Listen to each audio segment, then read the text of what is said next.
son dos, elle a saisi son téléphone dans sa poche et elle s'est mise sur la page d'appel d'urgence. Elle a regardé prudemment autour d'elle, elle a senti un air froid et du coup elle a vu une Renault noire avec un conducteur masqué avec des lunettes de soleil assis à côté d'une femme dans la même tenue et toujours avec cette plaque qu'on sent par DA. Elle était garée à moins de 6 petits mètres derrière elle. Du coup le souffle de Cassandra il s'est coupé et elle s'est mise à courir.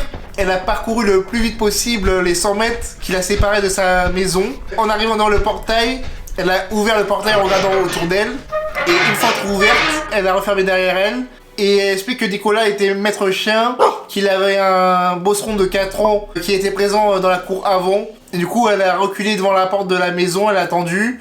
Hiros, le chat, il est venu à sa rencontre et elle l'a caressé. Elle a jeté rapidement. La fille qu'elle tenait en bandoulière, elle dormait encore. Et donc elle se demande encore à quel point sa petite nièce pouvait encore avoir le sommeil lourd avec tous ces événements, la course, etc.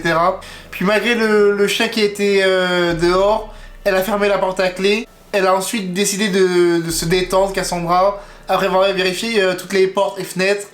Et elle s'est faite un thé. Et le dernier élément troublant qu'elle a encore eu, le mercredi, donc 2 jours après, donc sa journée de travail elle commence à 8h10, elle est arrivée chez sa sœur à 8h, et en sachant qu'elle était certainement suivie, elle s'est garée à côté du portail, alors que d'habitude elle se gare sur un parking à une dizaine de mètres de chez elle.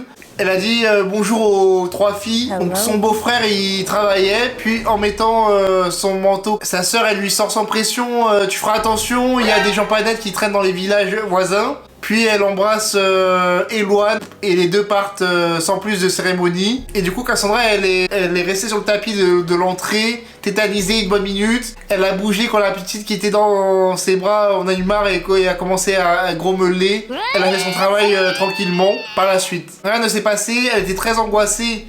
Et elle avait vraiment peur, Cassandra, à nouveau. Et elle a dû aller chercher la grande à 13h20 à l'école. Donc elle a pris le chien. Elle s'est dit que la petite qui dormait toujours en écharpe pour courir et le chien pour attaquer au cas où. Il s'est rien passé. Son angoisse s'est tranquillisée. Elle était toujours présente mais moins. Puis vers 16h30 la petite nièce s'est réveillée. La sœur de Cassandra est rentrée. Le chien il a commencé à aboyer. Il a fait sursauter les 2 sœurs. Et le chat qui dormait dans la chambre de l'aîné a couru vers la porte. Une chose qu'il n'a jamais fait. Il a hérissé ses poils et a craché. Le chien n'arrêtait pas d'aboyer. La pression est montée. Et là Cassandra a dit je pense que c'est Rachel qui fait ça. Puis le chat a couru se plaquer contre un mur en continuant de cracher. Et Cassandra elle s'est levée le biberon dans l'autre main en libérant la droite. Elle est allée dans la cuisine. Et dans la cuisine elle avait la porte d'entrée en visuel. Et la main droite tremblotante, elle saisit le premier tiroir et elle a sorti le plus gros couteau qui s'y trouvait. Et ce n'est que 20 et longues minutes plus tard que le chien il a arrêté de grogner et d'aboyer et que le chat s'est assis tranquillement. Sa sœur elle est entrée dans la cuisine en se demandant pourquoi le chien était aussi agité. Elle s'est lavé les mains et s'est approchée. Cassandra elle était assise dans un coin de la cuisine. La petite elle pleurait contre Cassandra et le couteau était tendu devant elle. Elle avait les joues pleines de larmes et elle tremblait de toutes parts. Donc sa respiration à Cassandra elle explique qu'elle était hachée. Et quand elle a vu sa sœur, elle a repris pied et le couteau est tombé sur le sol. Elle a fondu en larmes devant sa sœur qui était incrédule de la situation. Le lendemain, Cassandra elle travaille pas. Et elle n'a pas de nouvelles par rapport à ces personnes. La gendarmerie de son village est au courant. Sa sœur ayant vu les animaux anormalement agités la croit. Et certains gendarmes pensent qu'il s'agirait de Caroline, la femme qui s'est séparée. Caroline, la sœur qui n'est pas aimée, et avec son compagnon. Et d'autres plus nombreux pensent que c'est juste la maladie de Cassandra qui s'aggrave. Cassandra, elle sait plus quoi en penser de tout ça, mais le fait de l'écrire, ça lui fait du bien. Et elle nous explique enfin que si elle a des nouvelles, elle les écrirait sur Reddit. Donc un peu plus tard, Cassandra elle reprend la parole. Elle se croyait tranquille puisqu'il n'y avait plus d'événements comme ça. Elle pensait que les inconnus étaient découragés par les aboiements de sa sœur. Elle avait quelques frissons en sortant de chez elle tôt le matin pour aller travailler. Au volant, elle vérifie les plaques des voitures qui étaient derrière elle. Et vérifie par la fenêtre dès que le chien aboie. Elle faisait attention aux personnes qu'elle croise. Donc avec seulement sa sœur pour la croire maintenant. Mais même sa sœur maintenant elle commence à douter d'elle.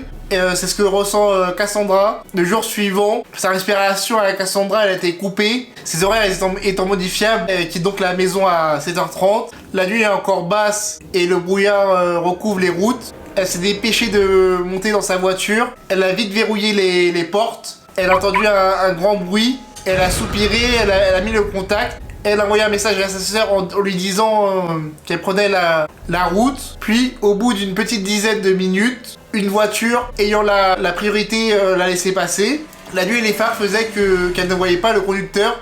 Elle a roulé en souriant, se disant que sa journée commençait bien. Puis, quelques secondes plus tard, en regardant dans son rétroviseur intérieur, elle a remarqué que la voiture qui l'avait laissé passer la suivait. Et à ce moment-là, Cassandra, elle savait que c'était la même voiture noire, etc. Elle a monté le son de la musique. Puis en passant le panneau du village de sa sœur, une douzaine de minutes après, elle a encore vérifié son rétro. Et là, plus personne, plus rien ne s'est passé ce jour-là. Donc le lendemain, elle a quitté le travail à 11h05. Elle s'est étirée en levant les bras pour tirer son dos. Elle est repartie dans un frisson. Cassandra, elle est partie en soupirant et avec un petit pincement. Elle a pris la route habituelle en chantonnant pour effacer son stress. Et après moins de dizaine de minutes, un nouveau frisson l'a parcouru. Elle a regardé dans ses rétros, mais rien cette fois-ci. Elle a mis son clignotant droit et elle s'est garée sur le côté. Elle a mis ses warnings et elle a passé ses mains sur son visage. Elle a coincé entre ses cuisses et elle a attrapé une boîte en carton se trouvant dans sa porte. Et elle a encore soupiré. Elle a gobé l'un de ses antipsychotiques qui ont été fraîchement prescrits par son médecin. Elle a attendu sans bouger pendant 1 ou 2 minutes avant de repartir.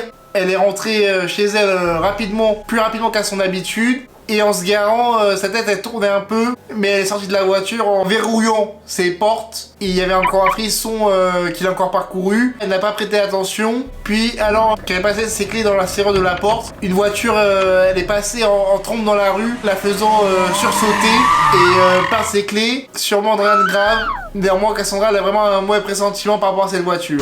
Voilà pour l'histoire de Cassandra. J'espère que l'histoire vous a plu. C'est le dernier épisode de la série Thread Horror Show saison 2. Vous pouvez vous abonner à la chaîne YouTube, à commenter, à mettre un petit pouce en l'air. Et je vous dis à la prochaine pour de prochaines vidéos. Allez, salut!